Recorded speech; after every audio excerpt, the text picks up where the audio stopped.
আকাশবাণী খবর পড়ছি পার্থপ্রতিম মিত্র। প্রথমে বিশেষ বিশেষ খবর। প্রধানমন্ত্রী নরেন্দ্র মোদী আজ আকাশবাণীর মন কি বাত অনুষ্ঠানের 124তম পর্বে বলেছেন, একবিংশ শতাব্দীতে ভারত নতুন উৎসাহের সঙ্গে বিজ্ঞান চর্চার পথে এগিয়ে চলেছে।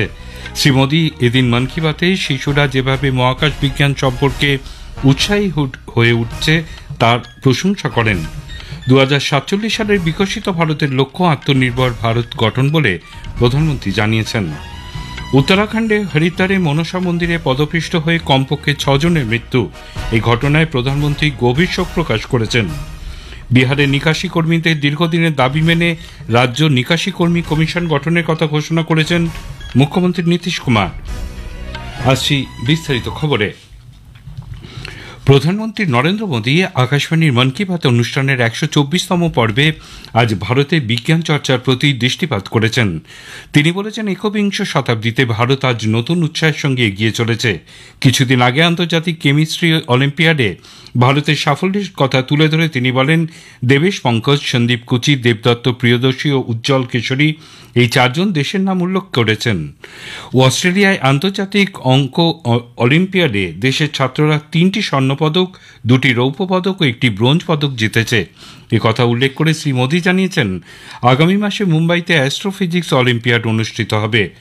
সাম্প্রতিককালে শুভাংশু শুক্লার মহাকাশ প্রত্যাবর্তন নিয়ে দেশে যে উৎসাহ সৃষ্টি হয়েছে তার প্রতি দৃষ্টি আকর্ষণ করে শ্রী মোদী বলেছেন, ছোট ছোট বাচ্চাদের মনেও মহাকাশ সম্পর্কে নতুন উৎসাহ তৈরি হয়েছে। तब देश में एक नया माहौल बना। साइंस को लेकर, स्पेस को लेकर बच्चों में एक नई जिज्ञासा भी जागी।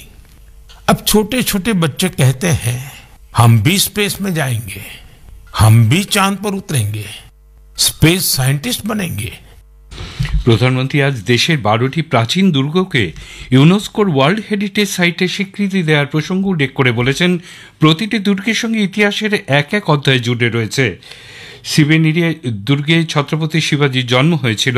এই দুর্গ শত্রুদের পক্ষে জয় করা কঠিন। খান্দেরি দুর্গ সমুদ্রের মাঝে তৈরি হয়েছিল। প্রতাপগড় দুর্গে শিবাজি আফজাল খাঁকে পরাস্ত করেছিলেন। এছাড়াও ছত্রপতি শিবাজির স্মৃতি বিজড়িত বিজয় দুর্গ ও রায়গড় দুর্গের কথাও তিনি উল্লেখ করেন।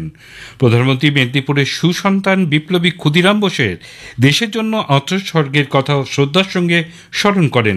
তিনি বলেন, ক্ষুদিরাম বসু হাসি মুখে ফাঁসির দড়িকে বরণ করে নিয়েছিলেন। এমনই অগণিত বলিদানের পর দেশ স্বাধীনতা অর্জন করেছিল। এই প্রসঙ্গে তিনি অগস্টকে বিপ্লবের মাস বলেও অভিহিত করেছেন। সেই সঙ্গে স্মরণ করেছেন, স্বাধীনতার সঙ্গে দেশ বিভাজনের যন্ত্রণাও জড়িয়ে আছে। তাই 14ই অগস্টকে বিভাজন বিভীষিকা স্মৃতি দিবস হিসেবে পালন করা হয়।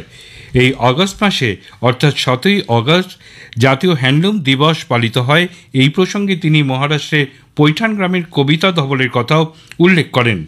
প্রধানমন্ত্রী বলেছেন, 2047 সালের বিকশিত ভারতের লক্ষ্য আত্মনির্ভর ভারত গঠন করা, যার ভিত্তি হল ভোকাল ফর লোকাল। 2047 के विकसित भारत का रास्ता आत्मनिर्भरता से होकर गुजरता है और आत्मनिर्भर भारत का सबसे बड़ा आधार है वोकल फॉर लोकल।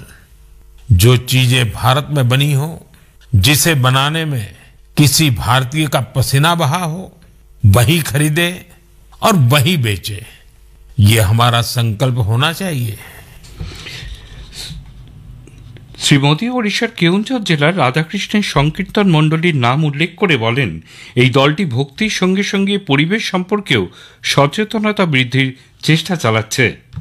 उड़ीसा के क्योंझर जिले में एक अद्भुत कार्य हो रहा है। यहाँ राधा कृष्ण संकीर्तन मंडली नाम की एक टोली है। भक्ति के साथ साथ ये टोली आज पर्यावरण संरक्षण का भी मंत्र जप रही है। इस पहल की प्रेरणा है प्रमिला प्रधान जी। जंगल और पर्यावरण की रक्षा के लिए उन्होंने पारंपरिक गीतों में नए बोल जोड़े, नए संदेश जोड़े। उनकी टोली गांव गांव गई, गीतों के माध्यम से लोगों को समझाया कि जंगल में लगने वाली आग से कितना नुकसान होता है। প্রধানমন্ত্রী বলেন, ভারতের সংস্কৃতির অত্যন্ত গুরুত্বপূর্ণ বিষয় হল পুঁথি ও পাণ্ডুলিপি সংরক্ষণ। হাজার হাজার বছরের জ্ঞান এই পাণ্ডুলিপির মধ্যে সঞ্চিত রয়েছে। পুঁথি পাণ্ডুলিপির মধ্যে রয়েছে বিজ্ঞান, রয়েছে চিকিৎসা পদ্ধতি, সঙ্গীত, দর্শন এবং সবচেয়ে বড় কথা হলো রয়েছে সেই চিন্তাদর্শ যা মানবতার ভবিষ্যৎকে আরও উজ্জ্বল করে তুলতে পারে। भारत सरकार ने इस वर्ष के बजट में एक ऐतिहासिक पहल की घोषणा की है, ज्ञान भारतम मिशन। इस मिशन के तहत प्राचीन पांडुलिपियों को डिजिटाइज किया जाएगा, फिर एक नेशनल डिजिटल रिपोजिटरी बनाई जाएगी जहां दुनिया भर के विद्यार्थी, शोधकर्ता भारत की ज्ञान परंपरा से जुड़ सकेंगे। मेरा भी आप सबसे आग्रह है, अगर आप किसी ऐसे प्रयास से जुड़े हैं या जुड़ना चाहते हैं तो MyGov या संस्कृति मंत्रालय से जरूर संपर्क कीजिएगा। প্রধানমন্ত্রী ওয়ার্ল্ড পুলিশ অ্যান্ড ফায়ার গেমসে দেশের সাফল্যের কথা উল্লেখ করে বলেছেন, ভারত এই গেমসে ৬০০টি পদক জিতেছে। 2029-এ এই খেলা ভারতেরই অনুষ্ঠিত হবে। তিনি আজ খেলো ভারত নীতি 2025-এর প্রশংসা করেছেন। इस नीति का लक्ष्य साफ है, भारत को स्पोर्टिंग सुपर पावर बनाना। गांव, गरीब और बेटियां इस नीति की प्राथमिकता है। स्कूल और कॉलेज अब खेल को रोजमर्रा की जिंदगी का हिस्सा बनाएंगे। खेलों से जुड़े स्टार्टअप्स, चाहे वो स्पोर्ट्स मैनेजमेंट हो या मैन्युफैक्चरिंग से जुड़े हो, उनकी हर तरह से मदद की जाएगी। স্বচ্ছ ভারত মিশনের 11 বছর পূর্ণ হবে অতি শীঘ্রই। ইতিমধ্যেই স্বচ্ছ ভারত মিশন জন আন্দোলনে পরিণত হয়েছে। মন কি বাতে প্রধানমন্ত্রী জানান, এবছর দেশে 4,500-এরও বেশি শহর এবং শহরতলি এই মিশনের সঙ্গে যুক্ত রয়েছে। 15 কোটিরও বেশি মানুষ এতে অংশগ্রহণ করেছে। বর্জ্য ব্যবস্থাপনা প্রক্রিয়ায় দেশে যেসব নতুন উদ্যোগ গ্রহণ করা হয়েছে, শ্রী মোদী তার কয়েকটির কথা উল্লেখ করেন। উত্তরাখণ্ডে হরিদ্বারে মনসা দেবী মন্দিরে এক মর্মান্তিক পদপিষ্টের ঘটনায় কমপক্ষে 6 জন নিহত হয়েছেন। মন্দিরে ব্যাপক ভিড়ের মধ্যে একটি উচ্চ ভোল্টেজ সম্পন্ন বৈদ্যুতিক তার পড়ে যাওয়ায় এই দুর্ঘটনা ঘটে বলে জানা গেছে। উত্তরাখণ্ড পুলিশ, রাজ্য বিপর্যয় মোকাবিলা বাহিনী এবং অন্যান্য জরুরি পরিষেবার দল ঘটনাস্থলে উদ্ধার কাজ চালাচ্ছে। আহতদের চিকিৎসার জন্য নিকটবর্তী হাসপাতালে পাঠানো হয়েছে। প্রধানমন্ত্রী নরেন্দ্র মোদী এই ঘটনায় গভীর শোক প্রকাশ করেছেন। সামাজিক মাধ্যমে এক পোস্টে তিনি নিহতদের নিকটাত্মীয়ের প্রতি সমবেদনা জানান, আহতদের দ্রুত আরোগ্য কামনা করেন। এই খবর শুনছেন আকাশবাণী থেকে। বিহারের মুখ্যমন্ত্রী নীতিশ কুমার নিকাশি কর্মীদের দীর্ঘদিনের দাবি মেনে রাজ্য নিকাশি কর্মী কমিশন গঠনের কথা ঘোষণা করেছেন। এই কমিশন বিহার রাজ্য সাফাই কর্মচারী আয়োগ নামে কাজ করবে। এই কমিশন গঠনের পর সামাজিক মাধ্যমের এক পোস্টে মুখ্যমন্ত্রী বলেন, এই কমিশন গঠিত হওয়ায় রাজ্যের নিকাশি কর্মীদের অধিকার এবং স্বার্থ রক্ষিত হবে। কমিশন নিকাশি কর্মীদের কল্যাণ, পুনর্বাসন, সামাজিক উন্নয়ন, অভিযোগ নিষ্পত্তি এবং একাধিক উন্নয়নমূলক প্রকল্পের উপরে বিশেষ নজর রাখবে। প্রধানমন্ত্রী নরেন্দ্র মোদী কেন্দ্রীয় সংরক্ষিত বাহিনী সিআরপিএফের 87তম প্রতিষ্ঠা দিবসে বাহিনীর সদস্যদের শুভেচ্ছা জানিয়েছেন। দেশের নিরাপত্তা রক্ষায় গুরুত্বপূর্ণ ভূমিকা পালনের জন্য সিআরপিএফের অবদানের প্রশংসা করে শ্রী মোদী সামাজিক মাধ্যমে এক পোস্টে বলেন, তাদের কর্তব্যবোধ, অসীম সাহস এবং প্রতিকূল পরিস্থিতির মোকাবিলায় অবিচল প্রতিশ্রুতি প্রশংসনীয়। স্বরাষ্ট্রমন্ত্রী অমিত শাহ বলেছেন, সন্ত্রাসবাদ বিরোধী সংগ্রামে প্রধানমন্ত্রী নরেন্দ্র মোদীর দৃঢ় সংকল্প বিশ্বজুড়ে সন্ত্রাসবাদের প্রতি ভারতের জিরো টলারেন্স নীতিকে পুনর্ব্যক্ত করে। নতুন দিল্লিতে 8ম জাতীয় নিরাপত্তা কৌশলগত সম্মেলনে ভাষণ দিতে গিয়ে তিনি বলেন, আগামী 5 থেকে 10 বছরের মধ্যে দেশের উন্নয়ন ও নিরাপত্তা অত্যন্ত গুরুত্বপূর্ণ। ম্যানচেস্টারে ওল্ড ট্র্যাফোর্ড অ্যান্ডারসন টেন্ডুলকার ট্রফির চতুর্থ ক্রিকেট টেস্টে পঞ্চম তথা শেষ দিনে আজ ভারত 2 উইকেটে 174 রান হাতে নিয়ে তাদের অসমাপ্ত দ্বিতীয় ইনিংস খেলতে নামবে। অধিনায়ক শুভমান গিল 78 রান এবং KL রাহুল 87 রানে অপরাজিত রয়েছেন। শেষ করার আগে খবরের বিশেষ অংশ আরেকবার। প্রধানমন্ত্রী নরেন্দ্র মোদী আজ আকাশবাণীর মন কি বাত অনুষ্ঠানের 124তম পর্বে বলেছেন, একবিংশ শতাব্দীতে ভারত নতুন উৎসাহের সঙ্গে বিজ্ঞান চর্চার পথে এগিয়ে চলেছে। শ্রী মোদী এদিন মন কি বাতে শিশুরা যেভাবে মহাকাশ বিজ্ঞান সম্পর্কে উৎসাহী হয়ে উঠেছে তার প্রশংসা করেন। খবর এখনকার মতো শেষ হলো, এরপরেই শুনুন স্থানীয় সংবাদ। আকাশবাণী কলকাতা স্থানীয় সংবাদ পড়ছি শুভব্রত মুখোপাধ্যায়। প্রধানমন্ত্রী নরেন্দ্র মোদী আকাশবাণীর মন কি বাত অনুষ্ঠানের 124তম পর্বে আজ ভারতের বিজ্ঞান চর্চার প্রতি দৃষ্টিপাত করেছেন। তিনি বলেছেন, একবিংশ শতাব্দীতে ভারত আজ নতুন উৎসাহের সঙ্গে এগিয়ে চলেছে। কিছুদিন আগে আন্তর্জাতিক কেমিস্ট্রি অলিম্পিয়াডে ভারতের সাফল্যের কথা তুলে ধরে তিনি বলেন, দেবেশ পঙ্কজ, সন্দীপ কুচি, দেবদত্ত প্রিয়দর্শী ও উজ্জ্বল কেশরী এই চারজন দেশের নাম উজ্জ্বল করেছেন। অস্ট্রেলিয়ায় আন্তর্জাতিক অঙ্ক অলিম্পিয়াডে দেশের ছাত্ররা 3টি স্বর্ণপদক, 2টি রৌপ্য পদক ও 1টি ব্রোঞ্জ পদক জিতেছে। কথা উল্লেখ করে শ্রী মোদী জানিয়েছেন, আগামী মাসে মুম্বাইতে অ্যাস্ট্রোফিজিক্স অলিম্পিয়াড অনুষ্ঠিত হবে। প্রধানমন্ত্রী মেদিনীপুরের সুসন্তান বিপ্লবী ক্ষুদিরাম বোসের দেশের জন্য আত্মোৎসর্গের কথা শ্রদ্ধার সঙ্গে স্মরণ করেন। তিনি বলেন, ক্ষুদিরাম বসু হাসি মুখে ফাঁসির দড়িকে বরণ করে নিয়েছিলেন। এমনই অগণিত বলিদানের পর দেশ স্বাধীনতা অর্জন করেছিল। এ প্রসঙ্গে তিনি আগস্টকে বিপ্লবের মাস বলে অভিহিত করেছেন।